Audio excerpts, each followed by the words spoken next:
Today's story is The Salamander Room. The author is Anne Mazer. Remember, the author is the one that writes the words. The illustrator is Steve Johnson. The illustrator is the person that draws the pictures. Brian found a salamander in the woods. It was a little orange salamander that crawled through the dried leaves of the forest floor. The salamander was warm and cozy in the boy's hand. "Come live with me," Brian said. He took the salamander home. "Where will he sleep?" his mother asked. "I will make him a salamander bed to sleep in. I will cover him with leaves that are fresh and green and bring moss that looks like little stars to be a pillow for his head. I will bring crickets to sing him to sleep and bullfrogs to tell him good-night stories.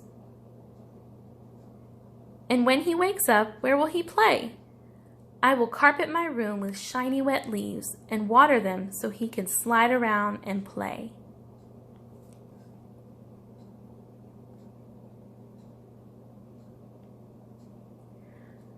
I will bring tree stumps into my room so he can climb up the bark and sun himself on top. And I will bring boulders that he can creep over. If you think you know what the word boulders means, comment below.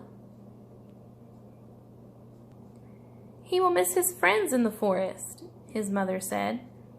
"I will bring salamander friends for him to play with. They will be hungry. How will you feed them?" "I will bring insects to live in my room, and every day I will catch some and feed the salamanders.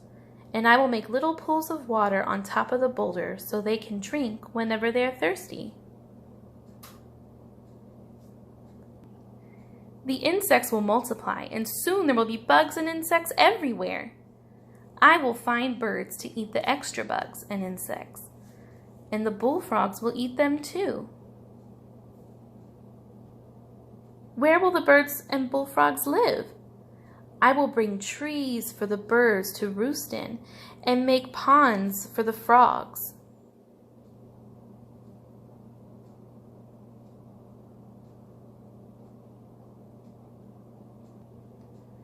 "Birds need to fly."